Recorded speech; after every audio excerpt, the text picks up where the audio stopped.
ऐसे पढ़ाइएगा तो कैसे होगा, तो कैसे पढ़ाएं? कितना बढ़िया तो चल रहा है, दिक्कत क्या है? दिक्कत है जी कुछ?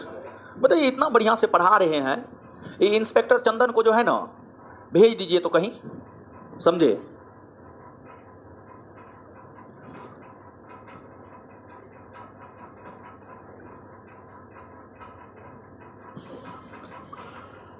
थोड़ा और फास्ट शॉर्ट में पढ़ाइए सर। यानी सब अपना अपना राय दे रहा है, मतलब आज तक जीवन में एक को एग्जाम नहीं निकाला होगा, राय देने में देख रहे हैं। शॉर्ट में खींचिए, कोई कह रहा है खींचिए जल्दी जल्दी, कोई कह रहा है फास्ट पढ़ाइए। आप कुछ हो कहिएगा, हमको जैसे पढ़ाना हम वैसे ये पढ़ाएंगे, समझे? तब वही तो, ये तो रिवीजन बैच ना है जी, रिवीजन बैच है ये, समझे? तो ये सब डायरेक्शन हमको मत दीजिए कि ऐसे पढ़ाइए वैसे पढ़ाइए, फलना कीजिए चिलना कीजिए ढेकना कीजिए। भेज देंगे हम पाकिस्तान, लेते रहिएगा। तो देखिए, अब आइए पढ़ते हैं। आपको जो है ऑनलाइन क्लास ही होगा अभी, आज तो ऑनलाइन चल ही रहा है, कल भी ऑनलाइन ही चलेगा। और फिर आगे का सूचना जो है, जो निर्देश आएगा, सरकारी आदेश आएगा, उस अनुसार जो है हम आपको टेलीग्राम पर सूचित कर देंगे, ठीक है? तो चलिए अब इसको हटाइए, आइए अब देखिए, हम लोग पढ़ रहे थे इंडियन पॉलिटी, और इंडियन पॉलिटी की अगर बात करें तो इंडियन पॉलिटी के अंतर्गत अनुच्छेद पढ़ रहे थे, और हमने आपको बताया है कि अनुच्छेद पढ़ाते पढ़ाते अनुच्छेद के तहत ही आपको पूरे पॉलिटी को खत्म कर देंगे। आप देखे होंगे पिछले क्लास को अगर आप किए होंगे तो नागरिकता खत्म किए या नहीं किए? नागरिकता खत्म कर दिए, और अनुच्छेद 11 तक हम आपको बतला दिए हैं। तो अनुच्छेद 11 के बाद जो अगला अनुच्छेद है वह अनुच्छेद है 12, और अनुच्छेद 12 से मौलिक अधिकार की शुरुआत हो जाती है, और अनुच्छेद 12 से लेकर अनुच्छेद 35 तक मौलिक अधिकार की चर्चा है। तो अब जो हम लोग पढ़ने जा रहे हैं वह आपको मौलिक अधिकार के विषय में पढ़ने जा रहे हैं। मौलिक अधिकार, फंडामेंटल राइट, मौलिक अधिकार, मौलिक अधिकार।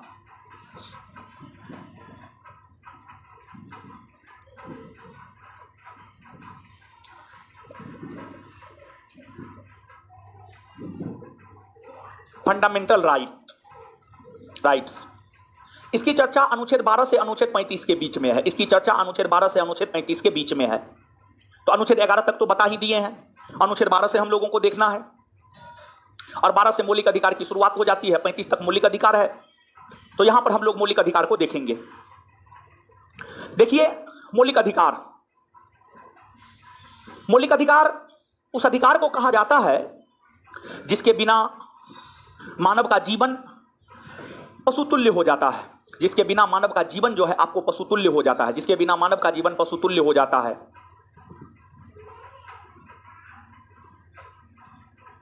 मौलिक अधिकार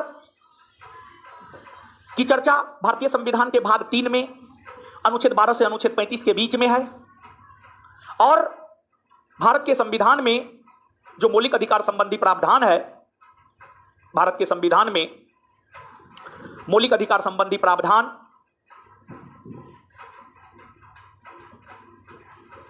अमेरिका से लिए गए हैं। भारत के संविधान में जो मौलिक अधिकार संबंधी प्रावधान है, अगर उसकी हम बात करें तो ये प्रावधान जो है आपको अमेरिका से लिए गए हैं, अमेरिका से लिए गए हैं। मूल संविधान में मौलिक अधिकार की संख्या 7 हुआ करती थी, और मूल संविधान में जो मौलिक अधिकार की संख्या 7 हुआ करती थी उसमें समानता का अधिकार, स्वतंत्रता का अधिकार, शोषण के विरुद्ध अधिकार, धार्मिक स्वतंत्रता का अधिकार, शिक्षा एवं संस्कृति का अधिकार, संपत्ति का अधिकार, संवैधानिक उपचारों का अधिकार, मूल संविधान में यही मौलिक अधिकार की संख्या 7 हुआ करती थी। लेकिन 44वां संविधान संशोधन 1978 के तहत संपत्ति के अधिकार को मौलिक अधिकार की श्रेणी से हटा दिया गया, और जब संपत्ति के अधिकार को मौलिक अधिकार की श्रेणी से हटा दिया गया, तब जाकर मौलिक अधिकार की संख्या 7 से घटकर हो गई 6, और वर्तमान में 6 मौलिक अधिकार है। और वर्तमान में जो 6 मौलिक अधिकार है, वर्तमान में जो 6 मौलिक अधिकार है, वह 6 मौलिक अधिकार है। एक नंबर में है आपको समानता का अधिकार, समानता का अधिकार। इसकी चर्चा है अनुच्छेद 14 से अनुच्छेद 18, इसकी चर्चा है अनुच्छेद 14 से 18। फिर दूसरा है आपको स्वतंत्रता का अधिकार, दूसरा है आपको स्वतंत्रता का अधिकार। स्वतंत्रता के अधिकार की चर्चा है अनुच्छेद 19 से 22, अनुच्छेद 19 से 22, स्वतंत्रता के अधिकार की चर्चा है अनुच्छेद 19 से 22। फिर तीसरा है आपको शोषण के विरुद्ध अधिकार, शोषण के विरुद्ध अधिकार। और शोषण के विरुद्ध अधिकार की चर्चा है अनुच्छेद 23 और अनुच्छेद 24, अनुच्छेद 23 और अनुच्छेद 24 में शोषण के विरुद्ध अधिकार की चर्चा है। चौथा है आपको धार्मिक स्वतंत्रता का अधिकार, चौथा की अगर हम लोग बात करें तो चौथा है आपको धार्मिक स्वतंत्रता का अधिकार। और धार्मिक स्वतंत्रता के अधिकार की चर्चा है अनुच्छेद 25 से 28, अनुच्छेद 25 से 28, अनुच्छेद 25 से 28।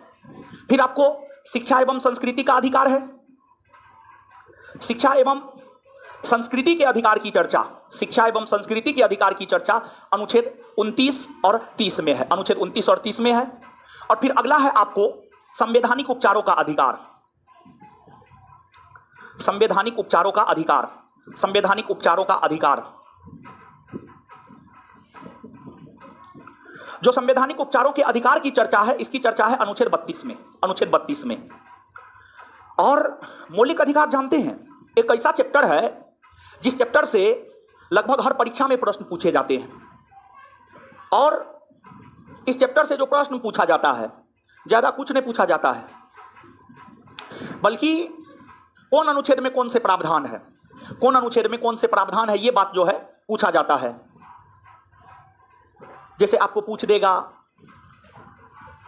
हमें व्यक्तिगत तौर पर अपने धर्म को मानने का अधिकार कौन अनुच्छेद देता है, अल्पसंख्यक वर्ग के हितों को संरक्षण कौन अनुच्छेद प्रदान करता है, अस्पृश्यता का अंत कौन अनुच्छेद के तहत हुआ है। ये तमाम प्रकार के प्रश्न आपसे पूछा जाता है, ये तमाम प्रकार के प्रश्न जो है आपसे पूछा जाता है, आपसे पूछा जाता है। अब आप देखिएगा मौलिक अधिकार की चर्चा अनुच्छेद 12 से 35। देखिए 12, 13 महत्वपूर्ण नहीं है, लेकिन 14 से लेकर 32 तक महत्वपूर्ण है, कुछ भी पूछ देता है। तो आप सभी ने यहां पर देखा है कि मौलिक अधिकार की संख्या 6 है, 6 में एक मौलिक अधिकार समानता का अधिकार है, और समानता के अधिकार की चर्चा अनुच्छेद 14 से 18 के बीच में है। इन अनुच्छेदों को अगर आप पढ़ेंगे, हर स्तर पर कहीं ना कहीं समानता स्थापित करने की बात की गई है। जैसे अनुच्छेद 14, अनुच्छेद 14 की हम बात करें तो अनुच्छेद 14 में विधि के समक्ष समानता की बात की गई है। अनुच्छेद 14 की अगर हम बात करें तो अनुच्छेद 14 में विधि के समक्ष समानता स्थापित करने की बात की गई है। इसका मतलब है विधि यानी कानून, कानून के समक्ष सभी लोग एक समान होंगे, कानून के समक्ष सभी लोग एक समान होंगे, या कानून के समक्ष सभी लोग एक समान होते हैं। और कानून के समक्ष सभी लोग एक समान होते हैं, कानून के समक्ष सभी लोग एक समान होते हैं। यही तो वजह है कि अगर भ्रष्टाचार बड़ा से बड़ा नेता करता है तो उसको भी जेल जाना पड़ता है, अगर अपराध बड़ा से बड़ा आदमी करता है तो उसको भी जेल जाना पड़ता है, चाहे कॉमन लोग अपराध करे या बड़े लोग अपराध करे। अगर अपराध सिद्ध हो गया, साबित हो गया, तो जेल जाना पड़ता है, सजा उन्हें मिलती है। तो अनुच्छेद 14 में विधि के समक्ष समानता स्थापित करने की बात की गई है, विधि के समक्ष समानता स्थापित करने की बात की गई है। फिर अनुच्छेद 15 देखिए, हमारे समाज में जो भेदभाव होता है, हमारे समाज में धर्म के आधार पर भेदभाव होता है, लिंग के आधार पर यानी मेल है फीमेल है उस आधार पर भेदभाव होता है, हमारे समाज में जन्म स्थान के आधार पर भेदभाव होता है। तो जो समाज में धर्म, लिंग, वंश, जाति, जन्म स्थान इन आधारों पर भेदभाव होता है, इन भेदभावों पर प्रतिषेध लगाकर, रोक लगाकर समाज में सामाजिक समानता स्थापित करने की बात अनुच्छेद 15 करता है। अनुच्छेद 15 करता है मतलब अनुच्छेद 15 यह प्रावधान करता है कि समाज में सभी लोग एक समान है। समाज में सभी लोग एक समान है, महिला हो, पुरुष हो, हिंदू हो, मुसलमान हो, सब एक समान है, सब एक समान है। इसके बाद अनुच्छेद 16, अनुच्छेद 16 लोक नियोजन में अवसर की समानता। अनुच्छेद 16 की अगर हम बात करें तो जो अनुच्छेद 16 है वह लोक नियोजन में अवसर की समानता स्थापित करने की बात करता है। अब लोक नियोजन में अवसर की समानता स्थापित करने की बात अनुच्छेद 16 करता है। इसका मतलब क्या है? देखिए, सरकार के द्वारा नियुक्तियां निकाली जाती है, वैकेंसी निकाला जाता है। तो सरकार के द्वारा जो वैकेंसी निकाला जाता है उसमें सभी को एक समान अवसर दिया जाएगा, उसमें सभी को एक समान अवसर दिया जाएगा। हर समुदाय के लोग फॉर्म भर सकते हैं, हर समुदाय के लोग फॉर्म भर सकते हैं। ऐसा थोड़े है कि जैसे बिहार पुलिस का वैकेंसी आया तो हिंदू फॉर्म भरेगा, मुसलमान नहीं भरेगा, ब्राह्मण फॉर्म भरेगा, राजपूत नहीं भरेगा। ऐसा होता है जी? नहीं होता है। हर समुदाय के लोग, हर जाति के लोग, हर धर्म के लोग, हर लिंग के लोग, जैसे अब फॉर्म आया, बिहार पुलिस का फॉर्म आया, क्या सिर्फ लड़का भरता है? नहीं, लड़की भी भरती है फॉर्म, लड़की भी फॉर्म भरती है। तो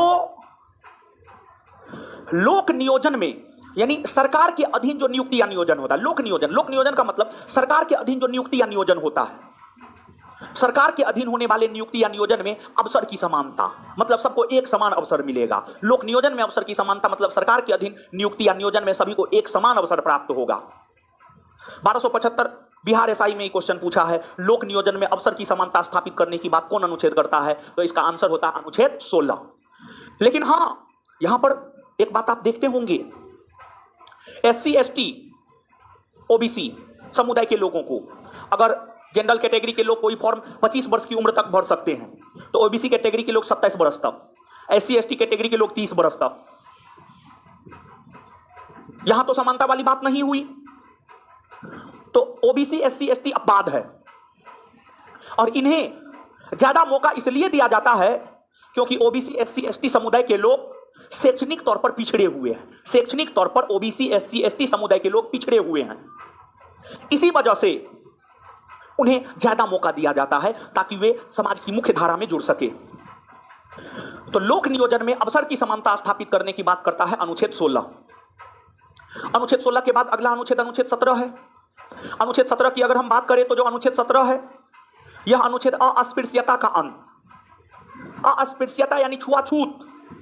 छुआछूत यानी जैसे गांव में जो उच्च जाति के लोग हैं निम्न जाति के लोगों के शरीर में नहीं सटेंगे या उन्हें अपने शरीर में नहीं सटने देंगे, उन्हें अपने कुर्सी पर नहीं बैठने देंगे, उन्हें अपने दरवाजा पर नहीं आने देंगे, यही तो छुआछूत है।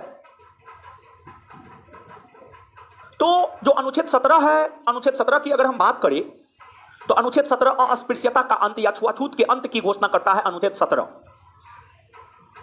और अगर कोई व्यक्ति आपके साथ छुआछूत करता हुआ पाया जाता है, अगर आपके साथ ऐसा कभी होता है तो आप मान के चलिए आपके मौलिक अधिकार का उल्लंघन हो रहा है। और जब मौलिक अधिकार का उल्लंघन होता है ना, तो इस कंडीशन में आप, जब मौलिक अधिकार का उल्लंघन होता है तो इस कंडीशन में आप डायरेक्ट सुप्रीम कोर्ट जा सकते हैं।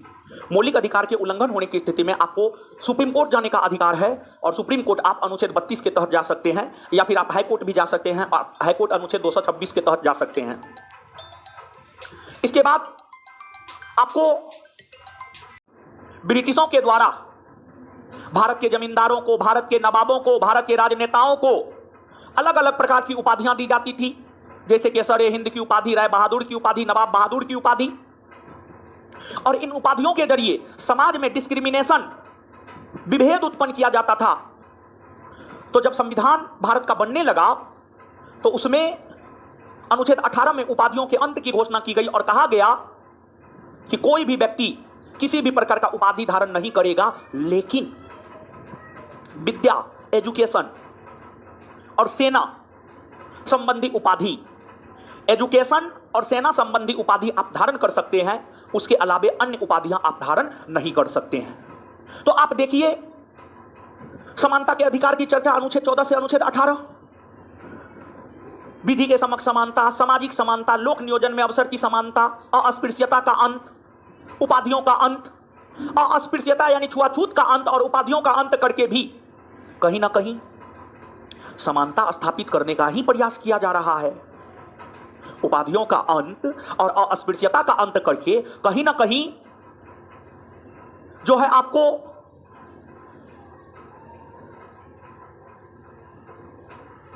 समानता स्थापित करने का ही प्रयास किया जा रहा है। तो यही है अनुच्छेद 14 से अनुच्छेद 18। समझ में आया? ज्यादा कुछ नहीं, बस इतना याद रखना है आपको। कमेंट दीजिए यहां पर, फटाफट लोग जवाब दीजिए। तो बताइए, पेन का कलर चेंज करवाइए। व्हाइट नहीं दिखाई देता है क्या बोर्ड पे? दिखता है ना, दिखाइए तो।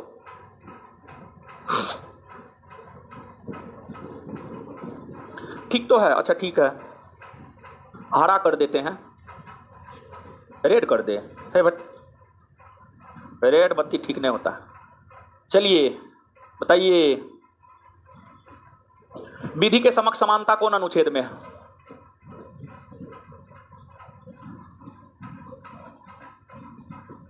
जवाब दीजिए, ब्लैक रेड छोड़िए। अनुच्छेद 14। बहुत बढ़िया। एगो लड़का तो बोल रहा है अनुच्छेद 1। चलिए बहुत बढ़िया, सब लोग जवाब दे रहे हैं। इसके बाद आगे बताइएगा, समाज में लिंग, जन्म स्थान, धर्म इत्यादि आधार पर भेदभाव को निषेध करने की बात कौन अनुच्छेद करता है? अनुच्छेद 15। ठीक है। लोक नियोजन में अवसर की समानता स्थापित करने की बात कौन अनुच्छेद करता है? 16। अस्पृश्यता का अंत 17। उपाधियों का अंत 18। चलिए ठीक है। अब आगे आप आ जाइए, स्वतंत्रता का अधिकार। स्वतंत्रता के अधिकार की अगर हम बात करें तो स्वतंत्रता के अधिकार की चर्चा अनुच्छेद 19 से 22 के बीच में है। स्वतंत्रता के अधिकार की चर्चा अनुच्छेद 19 से 22 के बीच में है। अनुच्छेद 19 से 22 के बीच में है। और जो स्वतंत्रता का अधिकार है, इसमें सबसे पहले अनुच्छेद 19। अनुच्छेद 19 की अगर हम बात करें तो इसमें व्यक्तिगत स्वतंत्रता स्थापित करने की बात की गई है। अनुच्छेद 19 में जो व्यक्तिगत स्तर पर स्वतंत्रता स्थापित करने की बात की गई है, इसमें व्यक्तिगत तौर पर 6 प्रकार की स्वतंत्रता के प्रावधान किए गए हैं। पहला अनुच्छेद है अनुच्छेद 19 के 1 का क या ए। अनुच्छेद 19 के 1 के क या ए की अगर हम बात करें तो यह अनुच्छेद विचार एवं अभिव्यक्ति, यह अनुच्छेद विचार एवं अभिव्यक्ति अर्थात आपको बोलने का अधिकार देता है। अनुच्छेद 19 के 1 का क विचार एवं अभिव्यक्ति अर्थात अनुच्छेद 19 के 1 का क जो है आपको बोलने का अधिकार देता है। आपको कौन सा अधिकार देता है? बोलने का अधिकार, बोलने का अधिकार देता है। और इसी के अंतर्गत आपको चुप रहने का भी अधिकार है।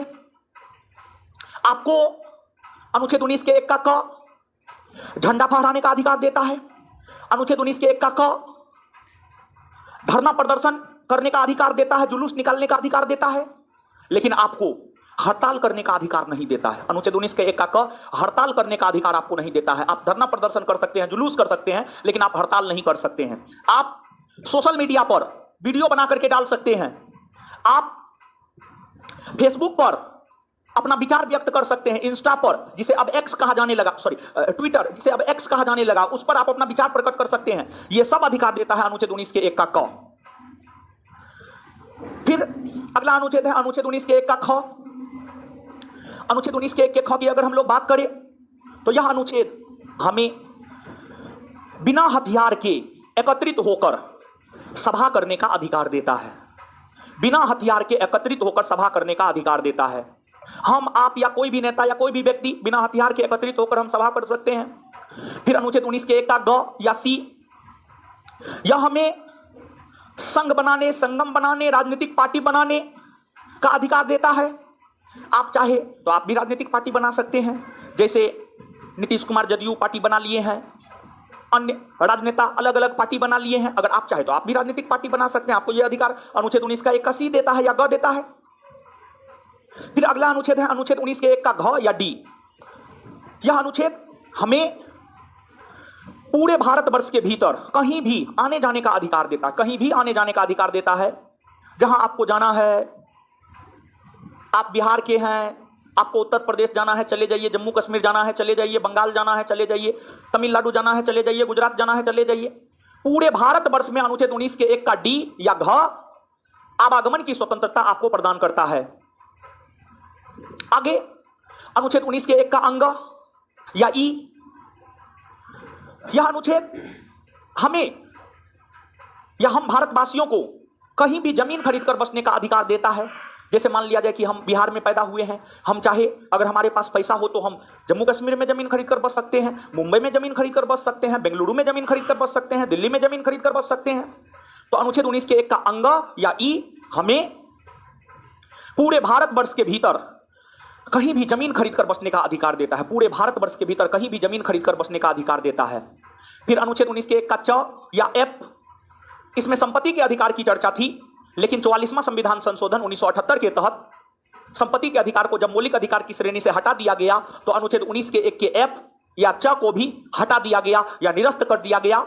फिर आगे है अनुच्छेद 19 के 1 का 6,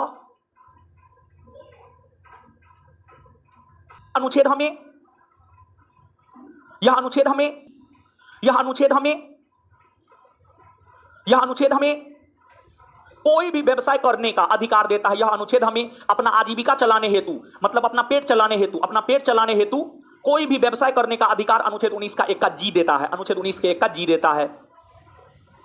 लेकिन ध्यान रहे कि आप वैसा व्यवसाय नहीं कर सकते हैं जो सरकार द्वारा प्रतिबंधित हो। जैसे गांजा का व्यापार सरकार द्वारा प्रतिबंधित है, आप नहीं कर सकते हैं। बिहार में शराब बंदी कानून लागू है, बिहार में आप शराब का व्यापार नहीं कर सकते हैं, तो देख रहे हैं अनुच्छेद 19, आप गौर कीजिएगा कितने सारे अधिकार अनुच्छेद 19 हमें देते हैं, कितने सारे अधिकार अनुच्छेद 19 हमें देते हैं। अनुच्छेद 19 हमें बोलने का अधिकार, सभा करने का अधिकार, संघ बनाने का अधिकार, भारत में कहीं भी आने जाने का अधिकार, भारत में जमीन खरीदकर कहीं भी बसने का अधिकार, अपना पेट चलाने हेतु कोई भी व्यवसाय करने का अधिकार। ये तमाम ऐसे अधिकार है जो हमें अनुच्छेद 19 प्रदान करता है। ये तमाम ऐसे अधिकार है जो हमें अनुच्छेद 19 प्रदान करता है। जो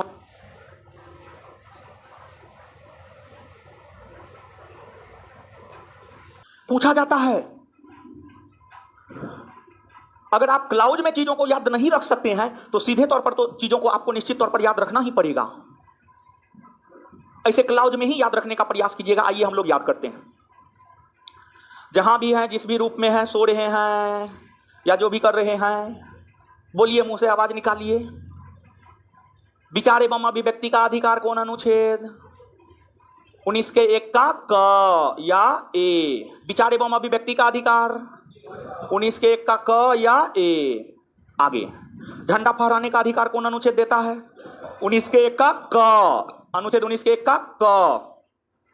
आगे धरना प्रदर्शन जुलूस करने का अधिकार कौन अनुच्छेद देता है 19 के 1 का क, अनुच्छेद 19 के 1 का क।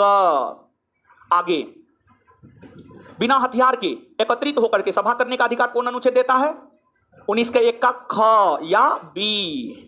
संघ संगम या पार्टी बनाने का अधिकार कौन अनुच्छेद देता है 19 के 1 का ग या सी। पूरे भारतवर्ष के भीतर कहीं भी आने जाने का अधिकार कौन सा अनुच्छेद देता है 19 के 1 का घ या डी। कहीं भी जमीन खरीदकर बसने का अधिकार कौन अनुच्छेद देता है 19 के 1 का अंग या ई। आजीविका चलाने हेतु कोई भी व्यवसाय करने का अधिकार कौन सा अनुच्छेद देता है 19 के 1 का छ या जी, छ या जी। क्लियर है, समझ में आ गया? ऑनलाइन वाले लोग ठीक है ना, जवाब दे रहे हैं ना जी? हाँ, कमेंट देखते रहो। हाँ, गुड्डी कुमारी, दिलखुश कुमार, जीतू कुमार, गौतम गुप्ता, ओम प्रकाश कुमार, रिंकी, अंशु, बबली, बहुत बढ़िया। चलिए अब हटा दीजिए। अब आइए, अब अनुच्छेद 19 के बाद अगला अनुच्छेद है अनुच्छेद 20। अनुच्छेद 20, अनुच्छेद 20 क्या कहता है इसको आप समझिएगा।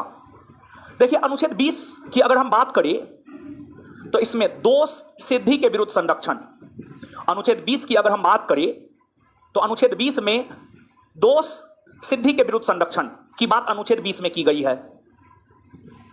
अनुच्छेद 20 में दोष सिद्धि के विरुद्ध संरक्षण की बात की गई है। इसका क्या मतलब है?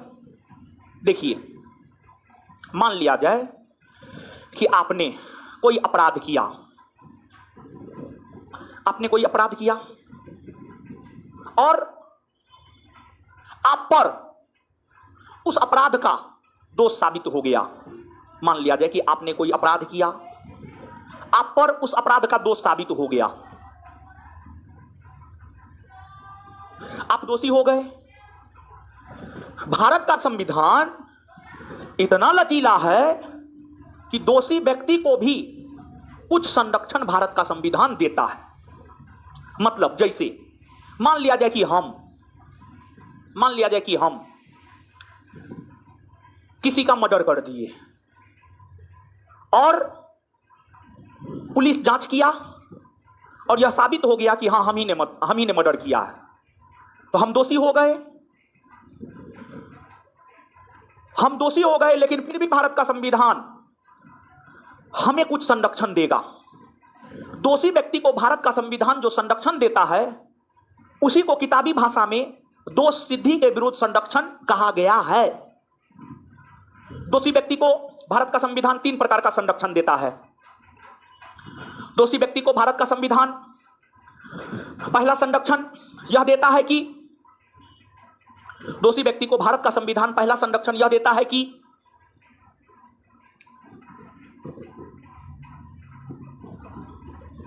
एक अपराध के लिए सिर्फ एक बार सजा दिया जाएगा। अगर हम किसी का मर्डर किए हैं तो हमको उसके लिए सिर्फ एक बार सजा मिलेगा।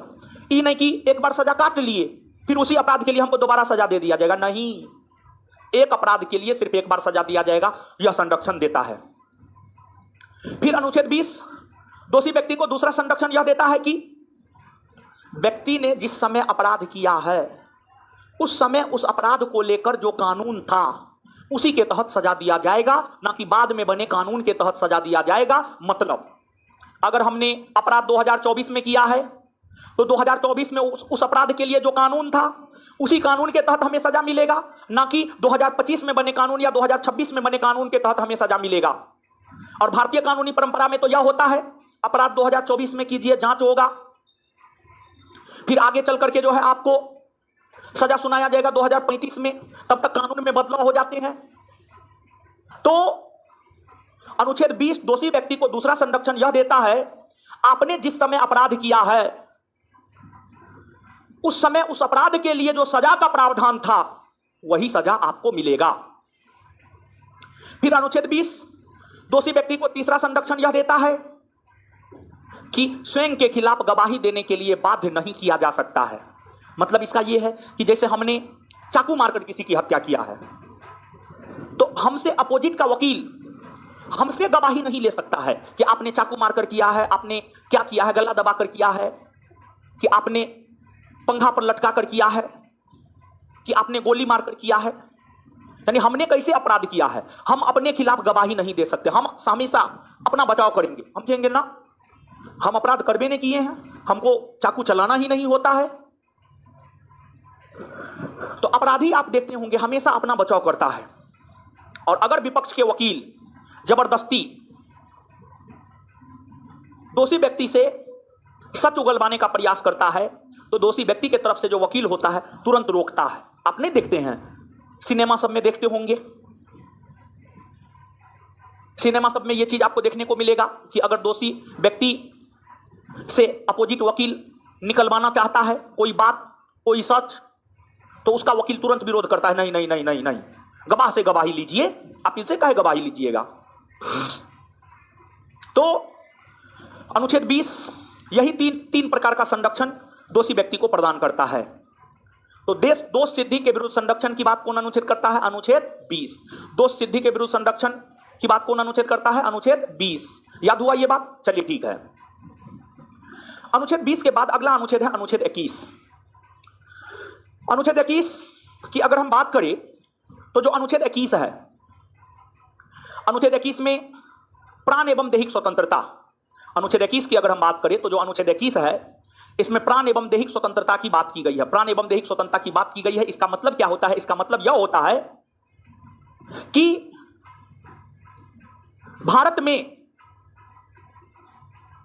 भारत का संविधान हर व्यक्ति को सम्मान के साथ, हर व्यक्ति को सम्मान के साथ, गरिमा के साथ जीवन जीने का अधिकार देता है, वो भी स्वतंत्रता पूर्वक। अनुच्छेद 21 जिसमें प्राण एवं दैहिक स्वतंत्रता की बात की गई है, प्राण एवं दैहिक स्वतंत्रता का मतलब होता है स्वतंत्रता पूर्वक सम्मान और गरिमा के साथ जीवन जीने का अधिकार। अनुच्छेद 21 के तहत कई सारे चीजों को मौलिक अधिकार में शामिल किया गया है। जैसे अनुच्छेद 21 हमें अपने पसंद के लड़की या लड़का से विवाह करने का अधिकार देता है। अगर आप वयस्क हो गए हैं, मतलब जवान हो गए हैं, मतलब 18 वर्ष से अधिक आपका उम्र हो गया है, तो आप अपने पसंद से विवाह कर सकते हैं। लड़का है तो लड़की को खोज करके, लड़की है तो लड़का को खोज करके आप विवाह कर सकते हैं। यह आपका मौलिक अधिकार है अनुच्छेद 21 के तहत। फिर अनुच्छेद 21 हमें स्वच्छ पर्यावरण, शुद्ध जल प्राप्ति का अधिकार देता है। फिर अनुच्छेद 21 महिलाओं के सम्मान की बात करता है, महिलाओं का सम्मान होना चाहिए। फिर अनुच्छेद 21 विदेश जाने का अधिकार हमें देता है। फिर अनुच्छेद 21 निजता के अधिकार को, राइट टू प्राइवेसी, निजता के अधिकार अनुच्छेद 21 के तहत मौलिक अधिकार के अंतर्गत आते हैं। तो ये तमाम ऐसे प्रावधान है जो अनुच्छेद 21 के तहत मौलिक अधिकार के अंतर्गत आते हैं। अनुच्छेद 21 के बाद अगला अनुच्छेद है अनुच्छेद 21 का क। अनुच्छेद 21 के क की अगर हम बात करें तो जो अनुच्छेद 21 का क है यह मूल संविधान में नहीं था। 86वां संविधान संशोधन के तहत अनुच्छेद 21 के क को संविधान में शामिल किया गया और अनुच्छेद 21 के क के तहत शिक्षा के अधिकार को मौलिक अधिकार का दर्जा दिया गया। अनुच्छेद 21 के क के तहत जो है शिक्षा के अधिकार को मौलिक अधिकार का दर्जा दिया गया। और अनुच्छेद 21 के क में यह प्रावधान किया गया, अनुच्छेद 21 के क में यह प्रावधान किया गया कि राज्य का यह कर्तव्य होगा कि वह 6 से 14 आयु वर्ग तक के बच्चों को निःशुल्क एवं अनिवार्य शिक्षा उपलब्ध करवाएगा। अनुच्छेद 21 के क में यह प्रावधान किया गया है कि राज्य का यह कर्तव्य होगा कि वह 6 से 14 आयु वर्ग तक के बच्चों को निःशुल्क एवं अनिवार्य शिक्षा उपलब्ध करवाएगा। और यहां पर जो राज्य शब्द का प्रयोग हुआ है, यहां पर राज्य शब्द का प्रयोग भारत के लिए हुआ है। देखिए, राज्य, स्टेट, वैसी कोई भी संस्था जिसमें 4 गुण मौजूद हो वो राज्य कहलाता है। वो 4 गुण है भूभाग यानी क्षेत्रफल, जनसंख्या, सरकार और संप्रभुता। भारत का अपना क्षेत्रफल है 32,87,263 वर्ग किलोमीटर। भारत का अपना जनसंख्या है 140 करोड़। भारत में सरकार है, भारत संप्रभुत्व संपन्न राष्ट्र है। तो ये 4 गुण भारत में मौजूद है, इसी वजह से भारत को हम लोग राज्य कह सकते हैं। और यहां पर राज्य शब्द का प्रयोग भारत के लिए हुआ है। और राज्य की अगर आप बात करेंगे तो राज्य के अंतर्गत भारत भी आता है, बिहार को भी आप राज्य कह सकते हैं। राज्य के अंतर्गत भारत की संसद भी आता है, राज्य के अंतर्गत राज्य का विधानमंडल भी आता है, राज्य के अंतर्गत पंचायती राज संस्था भी आता है, राज्य के अंतर्गत नगर पालिका भी आता है। ये सभी राज्य के अंतर्गत आते हैं। इसके बाद अनुच्छेद 21 के क के बाद अगला अनुच्छेद है अनुच्छेद 22। अनुच्छेद 22 में क्या कहा गया है? अनुच्छेद 22 की अगर हम बात करें तो जो अनुच्छेद 22 है इसमें गिरफ्तारी के विरुद्ध संरक्षण की बात की गई है। देखिए, भारत का संविधान ऐसा है कि अगर किसी व्यक्ति को गिरफ्तार किया जाता है तो उस गिरफ्तार होने वाले व्यक्ति को भी भारत का संविधान संरक्षण देता है। और गिरफ्तार होने वाले व्यक्ति को भारतीय संविधान का अनुच्छेद 22 संरक्षण देता है और गिरफ्तार होने वाले व्यक्ति को भारतीय संविधान का अनुच्छेद 22 3 प्रकार का संरक्षण देता है। गिरफ्तार होने वाले व्यक्ति को अनुच्छेद 22 जो 3 प्रकार का संरक्षण देता है उसमें आपको पहला संरक्षण तो यह देता है कि अगर आपको पुलिस गिरफ्तार करने के लिए आया है तो आप पुलिस से गिरफ्तारी का कारण पूछ सकते हैं कि आपको गिरफ्तार क्यों किया जा रहा है। पहला संरक्षण आपको यह देता है। अनुच्छेद 22 दूसरा संरक्षण आपको यह देता है कि आपको अगर गिरफ्तार किया जाता है तो गिरफ्तार होने के 24 घंटा के भीतर आपको न्यायालय के समक्ष प्रस्तुत किया जाए। गिरफ्तार करने के 24 घंटा के भीतर न्यायालय के समक्ष आपको प्रस्तुत किया जाए, यह आपको संरक्षण देता है। अगर ऐसा ना होता, पुलिस जो गिरफ्तार करके ले जाता हाजत में बंद करता है, हाजत में बंद करके 48 घंटा 72 घंटा तक कूटता। लेकिन अगर पुलिस ऐसा करता है तो आप मान के चलिए आपके मौलिक अधिकार के अंतर्गत अनुच्छेद 22 का हनन होता है, और फिर आप उल्टे, अगर आपके पास साक्ष्य मौजूद हो जाए कि आपकी कुटाई हो रही है और 24 घंटा के बदले 48 घंटा में आपको न्यायालय में प्रस्तुत किया गया है, तो उल्टे आप पुलिस पर केस कर सकते हैं और पुलिस का नौकरी तक जा सकता है। समझे? अनुच्छेद 22 ये संरक्षण देता है। फिर अनुच्छेद 22 तीसरा संरक्षण यह देता है कि आप अपने मन मुताबिक वकील रख सकते हैं। आपको जिसको वकील के रूप में अपना मुकदमा सौंपना है, अपना मुकदमा लड़वाना है, आप लड़ा सकते हैं। आप मन मुताबिक वकील रख सकते हैं। यह 3 प्रकार का संरक्षण अनुच्छेद 22 देता है। आशा करते हैं आप समझे होंगे। और कल यानी लास्ट क्लास जब मेरा हुआ था, यानी मंगलवार को जब क्लास हुआ था, तो उसमें हम आपको बताए थे कि आपको अनुच्छेद 22 2 प्रकार के लोगों को प्राप्त नहीं होता है। उसमें एक हम आपको बताए थे, जो शत्रु देश के विदेशी नागरिक होते हैं, जो शत्रु देश के विदेशी नागरिक होते हैं उन्हें अनुच्छेद 22 प्राप्त नहीं होता है। जो शत्रु देश के विदेशी नागरिक होते हैं उन्हें अनुच्छेद 22 प्राप्त नहीं होता है। और दूसरी बात, निवारक निरोध कानून के तहत जिसे गिरफ्तार किया जाता है, निवारक निरोध कानून के तहत जिसे गिरफ्तार किया जाता है, उसे अनुच्छेद 22 प्राप्त नहीं होता है। अब सवाल यह उठता है, निवारक निरोध कानून क्या है? देखिए, वैसा कानून जिसके तहत घटना को अंजाम देने से पहले ही घटना को अंजाम देने वाले व्यक्ति को नजरबंद कर दिया जाता है, उसी को निवारक निरोध कानून कहा जाता है। इसको और थोड़ा सा आप समझिएगा। देखिए, भारत की जो सामान्य कानूनी प्रक्रिया है, भारत की सामान्य कानूनी प्रक्रिया की अगर हम बात करें तो भारत की सामान्य कानूनी प्रक्रिया में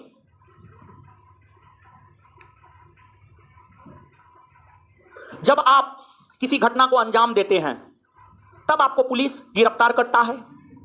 लेकिन भारतीय संविधान के अनुच्छेद 22 में ही निवारक निरोध कानून का विवरण है। निवारक निरोध कानून को संविधान की बुराई बतलाई गई है और निवारक निरोध कानून की तुलना रॉलेट एक्ट से की गई है। निवारक निरोध कानून एक ऐसा कानून है जिस कानून के तहत घटना को अंजाम देने से पहले ही आपको नजरबंद कर दिया जा सकता है ताकि आप घटना को अंजाम ना दे सके। और निवारक निरोध कानून के तहत अगर किसी व्यक्ति को गिरफ्तार किया जाता है या नजरबंद किया जाता है तो उसे अधिकतम 3 माह तक नजरबंद रखा जा सकता है। जैसे एग्जाम्पल के तौर पर आप समझिए, जम्मू कश्मीर से जब अनुच्छेद 370 समाप्त होने थे, जम्मू कश्मीर से जब अनुच्छेद 370 समाप्त होने थे, तो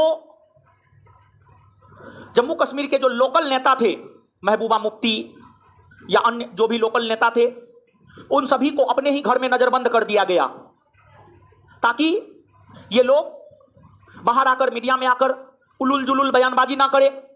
और अगर उलुल जुलुल बयानबाजी करेगा या करेंगी तो हो सकता है दंगा भड़क जाए। तो अनुच्छेद 370 समाप्ति होने के दौरान खून की नदियां ना बहे, दंगा ना भड़के, हिंसा ना हो, इसी को लेकर जम्मू कश्मीर के जो लोकल नेता सब थे, जो बीजेपी के विरोधी थे, उन सभी को नजरबंद कर दिया गया। उन सभी को नजरबंद जिस कानून के तहत किया गया वही तो निवारक निरोध कानून है। निवारक निरोध कानून रासुका, पोटा, टाडा, मीसा, ये सब निवारक निरोध कानून है। ये सब निवारक निरोध कानून है। ये हो गया आपको स्वतंत्रता की बात, अनुच्छेद 19 से अनुच्छेद 22। इसके बाद जो तीसरा मौलिक अधिकार है वह है आपको शोषण के विरुद्ध अधिकार। जो तीसरा मौलिक अधिकार है वह है आपको क्या? शोषण के विरुद्ध अधिकार। समझ रहे हैं ना? आए नहीं ना? ऐसे जा रहा है ना? हाँ, समझे? ना ऐसे जाए, ऐसे ना जाए, ऐसे जाए, समझे? चलिए, शोषण के विरुद्ध अधिकार। देखिए अनुच्छेद 23 और अनुच्छेद 24 हमें शोषण से बचाता है। अनुच्छेद 23 और अनुच्छेद 24 हमें शोषण से बचाता है, शोषण से बचाता है। कैसे अनुच्छेद 23 और अनुच्छेद 24 हमें शोषण से बचाता है? कैसे अनुच्छेद 23 और अनुच्छेद 24 हमें शोषण से बचाता है, समझिएगा आप। देखिए अनुच्छेद 23, मानव के दुर्व्यापार और बलात्सरम, मानव के दुर्व्यापार और बलात्सरम पर प्रतिषेध अर्थात रोक लगाने का काम अनुच्छेद 23 करता है। मानव के दुर्व्यापार मतलब मानव का गलत तरीका से व्यापार। मानव का व्यापार आज भी होता है, लड़कियों का व्यापार विशेष तौर पर होता है। हमारे समाज में जो वेश्यावृत्ति की प्रथा प्रचलित है, उस वेश्यावृत्ति की प्रथा को आगे बढ़ाने के लिए लड़की का व्यापार होता है। और मान लिया जाए कि कोई किसी को खरीदता है तो उसके साथ अच्छा व्यवहार करेगा? नहीं करेगा, अच्छा व्यवहार कभी नहीं करेगा। तो अगर मानव का खरीद बिक्री होता है तो इस कंडीशन में जो जिसको खरीदा है उसके साथ सही व्यवहार नहीं करेगा। इसके बाद बलात्सरम, बलात्सरम यानी बेगारी प्रथा। बेगारी प्रथा यानी काम करा लिए, मजदूरी नहीं दिए। हमारे समाज में पहले मानव का व्यापार होता था। समाज में जो शक्तिशाली लोग होते थे, गरीब गुरबा से काम करवा लेता था, मजदूरी नहीं देता था। यह भी शोषण का एक प्रकार था, इसके जरिए भी लोगों का शोषण होता था। तो मानव के दुर्व्यापार और बलात्सरम यानी बेगारी प्रथा पर प्रतिबंध लगाकर शोषण से बचाने का काम अनुच्छेद 23 करता है। फिर अनुच्छेद 24, अनुच्छेद 24 की अगर हम बात करें तो जो भारतीय संविधान का अनुच्छेद 24 है, अनुच्छेद 24 यह कहता है कि 14 वर्ष से कम उम्र के बालक को खान, कारखाना या किसी भी खतरनाक काम में शामिल ना किया जाए, किसी भी काम में शामिल ना किया जाए। अगर मान लिया जाए 14 वर्ष से कम उम्र का बालक काम करता है तो फिर होगा क्या? उन्हें जो अनुच्छेद 21 का शिक्षा प्राप्त करने का अधिकार देता है उसका उल्लंघन हो जाएगा। तो अनुच्छेद 24 कहीं ना कहीं बच्चों को शोषण से बचाने का काम करता है, बच्चों को शोषण से बचाने का काम करता है। और अनुच्छेद 24 को प्रासंगिक बनाने के लिए ही, अनुच्छेद 24 को प्रासंगिक बनाने के लिए ही जो है आपको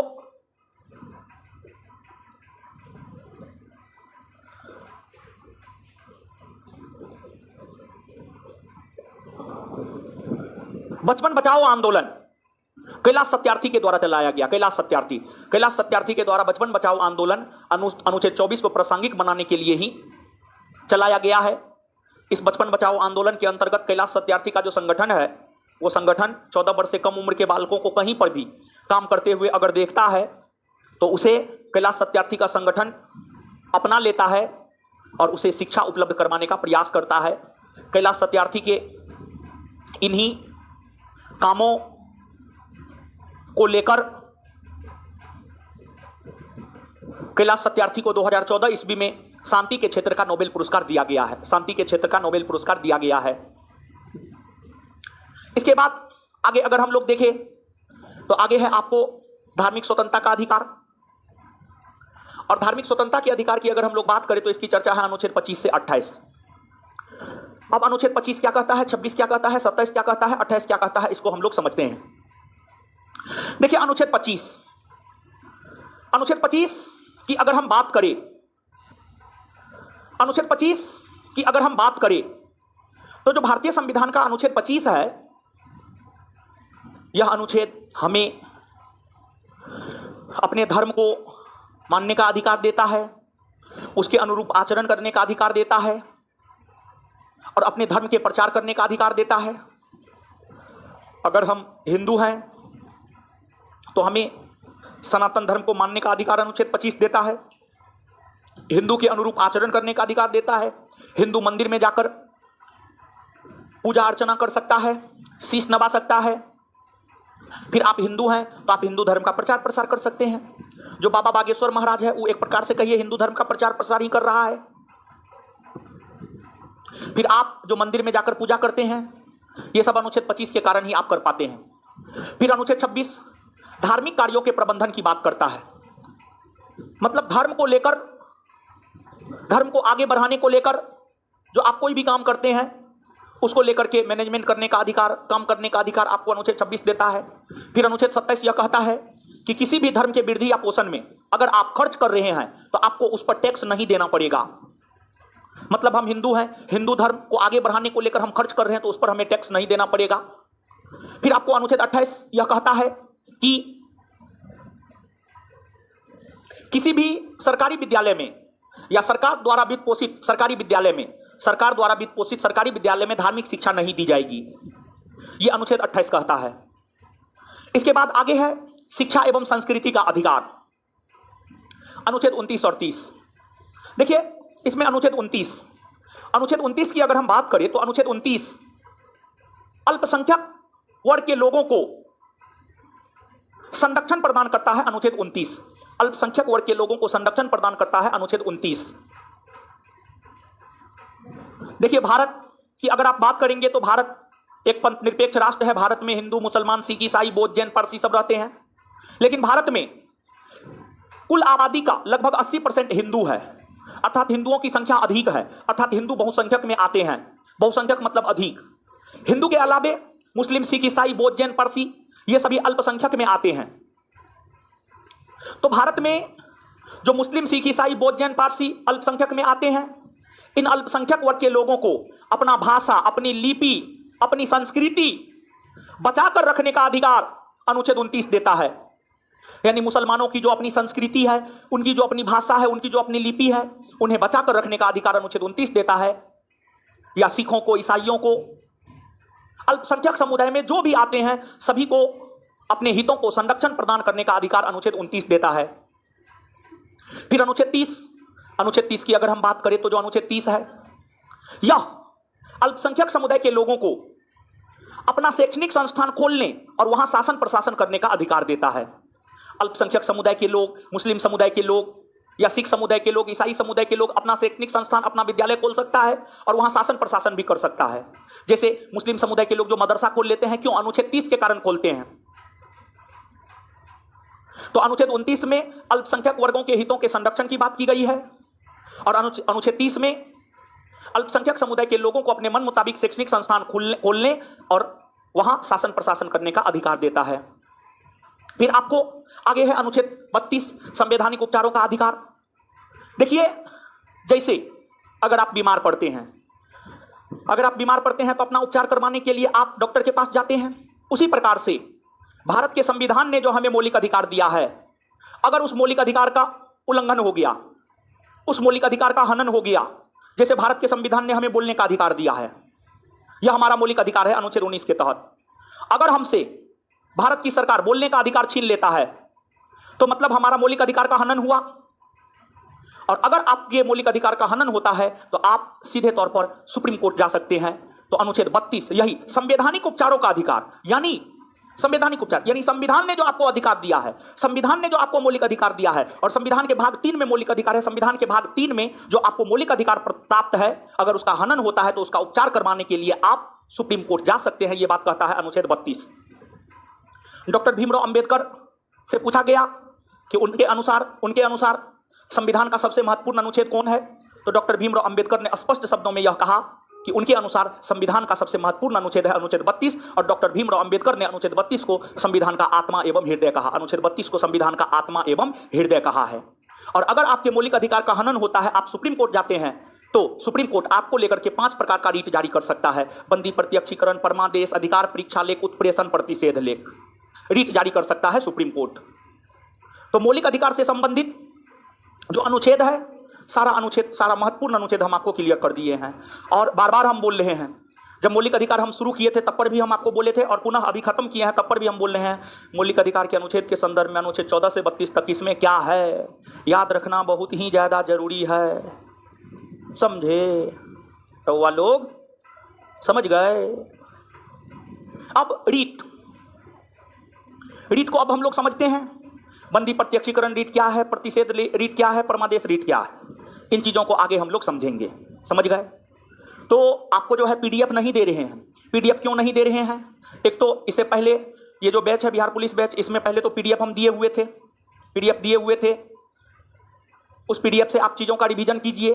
दूसरा, अगर आप संस्थान में पॉलिटी पढ़े हैं, संस्थान का नोट लेकर के आप रिवीजन कीजिए। तीसरा, अगर आप नहीं पढ़े हैं तो कोई भी एक बुक उठा करके आप रिवीजन कीजिए। लुसेंट, क्राउन, घटना चक्र, कोई भी एक बुक उठा करके जो है आप अपना रिवीजन कीजिए। इसमें पीडीएफ देने का क्या जरूरत है? समझ गए? तो यही है, आज के लिए इतना ही रहने दीजिए। आशा करते हैं आप लोग समझे होंगे। आज के लिए इतना रहने दीजिए, इससे आगे हम लोग मिलेंगे कल।